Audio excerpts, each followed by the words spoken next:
I watched 60 years of my life disappear in my son-in-law's hands.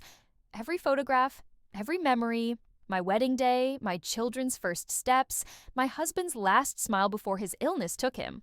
All of it curling, darkening, and vanishing into smoke, while Jonathan stood there with that satisfied half smile, saying, "Your past doesn't matter anymore. Be only our future." He thought he was erasing me, making me small, forcing me to forget who I was before I became the grandmother living in their guest house. What Jonathan didn't know was that the real fire was only about to begin. And this time, I'd be the one holding the match. My name is Beatrice Sterling. I'm 78 years old.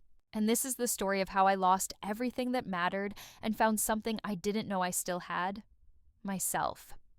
Let me take you back 6 months before that night. Back when I still believed that family meant something. Back when I thought moving in with my daughter Brittany was the start of a peaceful new chapter. Not the end of my dignity. My husband, Charles, passed away 3 years ago after a brief illness. We'd been married for 52 years, and suddenly, I was alone in a house that felt more like a museum of memories. Every room whispered his name. Every corner held a ghost. Brittany called me every week. "Mom, you shouldn't be alone in that big house. Come live with us. We have plenty of space. John agrees it's the right thing to do." I'd never warmed to Jonathan, not in the 8 years he'd been married to my daughter. His smile was always just a little too wide, too quick, like he was performing. But Brittany loved him, and her happiness had always been my priority. So I sold the house, the place where Charles and I raised our 3 children, celebrated birthdays, holidays, and all those quiet Tuesday nights that meant nothing to anyone but us. I moved into the guest house behind Brittany and Jonathan's property in Connecticut. Guest house sounded charming. In truth, it was a converted garage, 400 square feet with a kitchenette, a tiny bathroom, and one main room that served as bedroom, living room, and dining room all in one. But it had a window facing Brittany's garden, and I convinced myself that would be enough. I brought only 3 things with me: my clothes, my books, and 17 photo albums spanning 6 decades. Those albums were my life in paper form. My parents, long gone. My siblings scattered across the country. Charles in his Navy uniform, so young I wanted to cry. Brittany and her brothers as muddy, laughing children. They were proof that my life had been full and real and mine. I placed them carefully on the small bookshelf Jonathan had grudgingly moved into the guest house. Some nights, I'd sit and open one, 1973, 1989, 2004, losing myself in the past because the present felt too small to hold me. The first few months were tolerable. Brittany brought dinner twice a week. We'd have morning coffee in her kitchen. I'd babysit my grandson Tommy whenever they needed an evening out. I tried to be useful without being a burden. That delicate balance every aging parent knows too well. But Jonathan was always there, watching, commenting, "You don't need to keep your lights on all night. Electricity costs money. Could you park your car farther down the driveway? It blocks our view. You've been using the washing machine a lot. Maybe we should make a schedule. Small things, petty things." Brittany would laugh them off. "John, come on," but never stopped him. Each remark was a paper cut, small, but slowly bleeding me dry. Then he started on my photographs. "Why do you need all those old albums, B? Everything's digital now. We could scan them. Free up some space. Don't you think it's a little gloomy? Spending so much time looking at pictures of people who aren't here anymore?" He said it with that same easy smile. "You know, Brittany's been talking about turning your space into a proper office. Those shelves would have to go anyway." I smiled, nodded, changed the subject. But something cold settled in my chest. I'd traded independence for the illusion of family, my home for a converted garage, and a son-in-law who saw me as clutter in his perfect life. But where else could I go? My other children lived across the country, busy with their own families. My savings were comfortable but not endless. I was 78, and the world doesn't have much use for elderly women with nowhere to go. So I stayed quiet. I stayed grateful for whatever little warmth I was allowed. Then Jonathan decided even that was too much. It was a Tuesday in October. Brittany had taken Tommy to piano lessons, and I was in the main house baking cookies, something I'd done every Tuesday for weeks. Jonathan came home early.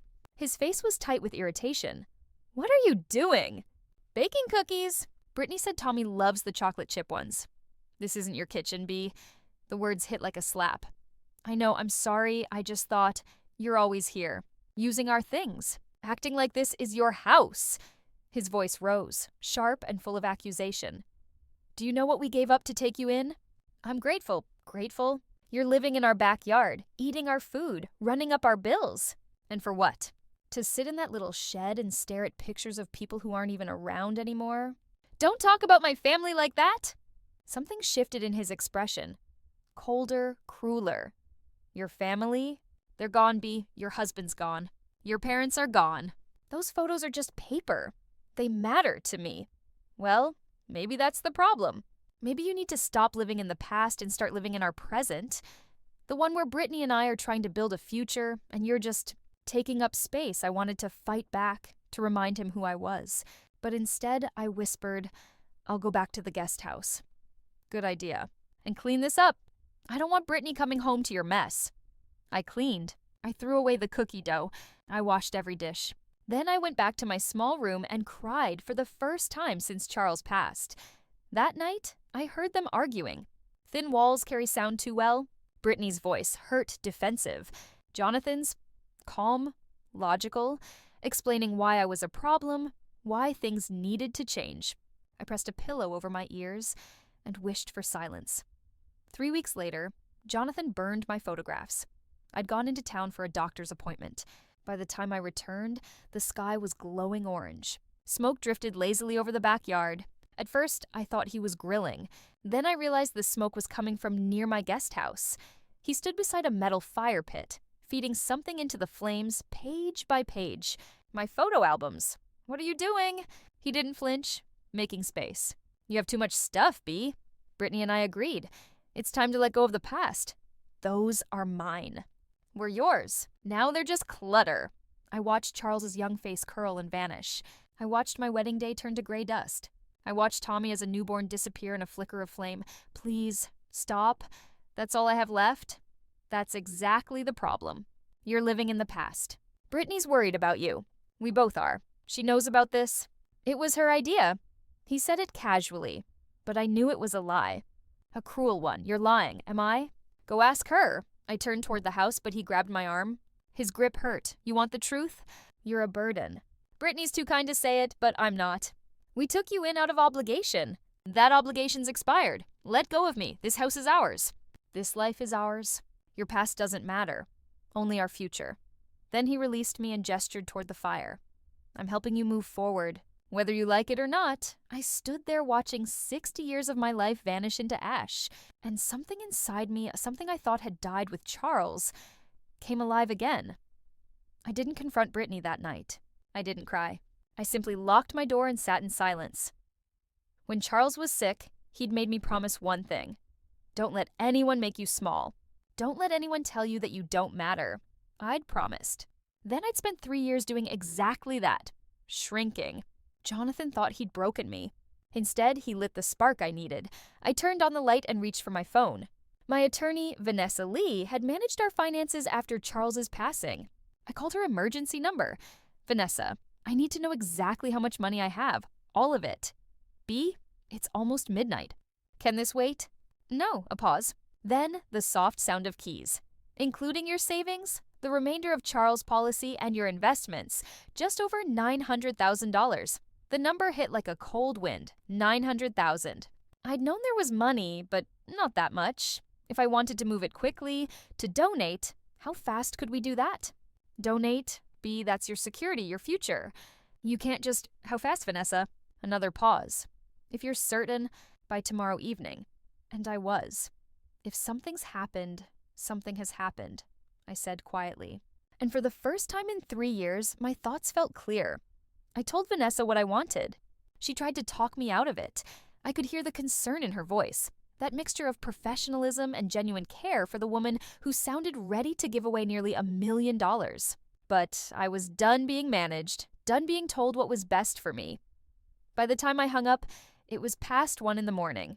I didn't sleep. I sat at my small table and wrote a list on the back of an envelope. The only piece of paper I had left now that my photographs were gone. 2 columns. Truth and consequences. Under truth, I wrote, John destroyed my photographs. He thinks I'm powerless. Brittany either knows or doesn't care. I've been living like a shadow. I have money. I have choices. I am still alive. Under consequences, I will lose my daughter. I will be alone. I will have to rebuild my life at 78. I may never see Tommy grow up. This could break me. I stared at both lists for a long time. Then I added one final line under consequences. I will know I stood up for myself. That was enough. Morning came slowly. I showered, dressed in the navy blue dress Charles had always loved, and waited. At 9, I made 3 phone calls. To a shelter I'd once volunteered at, a children's hospital that had cared for Brittany long ago, and a medical research foundation. I told each of them I'd like to make a substantial donation, today, if possible. By noon, Vanessa had set everything in motion. By 5, the transfers were complete. $300,000 to the shelter, $300,000 to the hospital, $300,000 to the research foundation. Kept $10,000 for myself, enough for a modest apartment and a few months to figure out what came next. Then I went to tell Brittany and John what I'd done. They were having dinner when I knocked. Ordinary Tuesday evening. Chicken on the stove, Tommy doing homework, Brittany setting plates. John opened the door. His face shifted from irritation to something darker. B, we're about to eat. I need to speak with both of you. Now. Now isn't a good time. It's the only time. I stepped past him, the first time I'd ever done that, and walked into the kitchen. Mom, is everything okay? Brittany asked. No, everything is not okay. John closed the door slowly. Tension filled the room. Tommy, sweetheart, I said softly, could you go to your room for a bit? The adults need to talk. He looked to his mother. She nodded. When he'd gone upstairs, I turned to John. You burned my photographs yesterday. Brittany's face went pale. What? He didn't tell you? I kept my eyes on John. He took every photo album I had and threw them into a fire pit. Told me my past didn't matter, that I was a burden. She's exaggerating, John said evenly. I was trying to help. She's been stuck in the past. You thought you could erase 60 years of my life without asking? I said calmly. You decided what should matter to me. Mom, I didn't know, Brittany said, moving closer. I believe you, I answered. And I truly did. But as I looked at her, I realized I didn't recognize her anymore. It doesn't matter now. What do you mean? I've made a decision. I turned to John. You wanted me to let go of the past? Congratulations, I did. I let go of everything. Something flickered in his eyes. What did you do, B? I gave it away, all of it. The funds from Charles's insurance, the house sale, my savings. $900,000. I donated every penny this afternoon. Silence. You what? Brittany whispered. I gave it to charity. People who truly need it. People who won't treat me like an inconvenience. John's face turned crimson. Do you have any idea what you've done? Yes, I took back my power. That was Brittany's inheritance. No, it was mine. Charles left it to me and I chose what to do with it. Mom, why? She asked through tears. Because your husband destroyed my memories, I said quietly. And you let him. I didn't know. But you would have told me to move on, wouldn't you? To forgive. To stay quiet, I smiled. A small cracked thing? I moved on. Just not the way he expected. John stepped forward, anger dark in his expression. You'll regret this. Maybe. But at least it'll be my choice. Get out, he said, his voice low. Out of my house. Tonight. John, Brittany began. No, she made her choice. He pointed to the door. I want her gone by morning. I looked at my daughter one last time, hoping she'd stand up for me. She didn't. She just cried quietly. Goodbye, Brittany, I said softly. I love you. Always. Then I walked out of their house for the last time. That night, I packed. Everything I owned fit into 2 suitcases and 3 boxes, a life reduced to what you can carry. I loaded them into my car and drove away from Connecticut at midnight without looking back. Vanessa helped me find a small apartment across town. Nothing fancy, just a studio in an old building. But it was mine. The first week was hard. I'd wake at night, panic rising, wondering if I'd lost my mind. $900,000. Gone. My safety net gone. But then I'd remember John's face as he tossed my memories into the fire and feel that same fierce calm again. I called my sons. Michael in Seattle, David in Boston. They were shocked, angry, ready to fly in and confront John. Don't, I told them. It's done. I'm moving forward. But Mom, $900,000 was mine to give. And I'm not sorry. 6 months have passed since that night. 6 months of learning how to be Beatrice Sterling again, not someone's mother-in-law or widow or obligation. I found part-time work at a library 3 days a week, shelving books, helping people find stories they'll love. It doesn't pay much, but it's mine.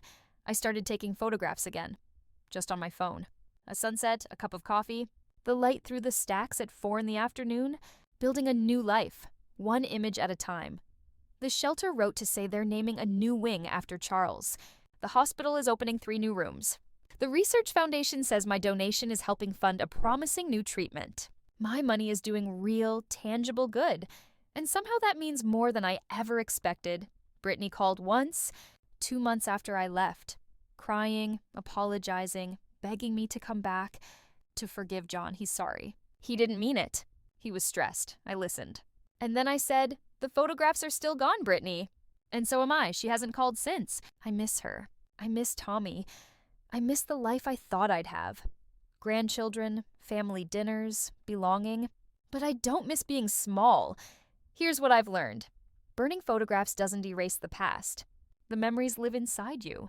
John couldn't take those. No one can. Money isn't security. Real security is knowing you can survive and rebuild. Family isn't always blood. Sometimes it's the librarian who brings you coffee, the neighbor who invites you to book club, the volunteer who thanks you for helping strangers. And the hardest truth, sometimes love isn't enough. Love without respect is just quiet suffering. And I'm done suffering to make others comfortable. Was it smart to give away $900,000? Maybe not. But every morning I wake up, make coffee, look at my new photos, and know that I'm still here. Still living. Still mattering. John tried to erase my past, to make me believe my life before his family didn't count. Instead, I erased the future he thought he owned. I redirected it to those who truly needed it. Some might call that reckless. I call it justice, because here's the thing about fire. Yes, it destroys, but it also clears the way for new growth. John burned my photographs, and in doing so, he burned away my willingness to be small. He wanted to teach me my past didn't matter. Instead, I showed him it did. I'm 78. I live in a small studio. I earn a modest wage. I have no family portraits on my walls. And I've never felt more free. My name is Beatrice Sterling. My husband is gone. My daughter chose her husband over me. My grandson is growing up without me. But I'm still here, standing, rebuilding, and mattering. John thought he could reduce me to nothing. Something old, disposable, forgotten. He was wrong. I'm not the past. I'm not a burden. I'm not an afterthought. I'm B. Sterling. And this time, I was the one holding the match.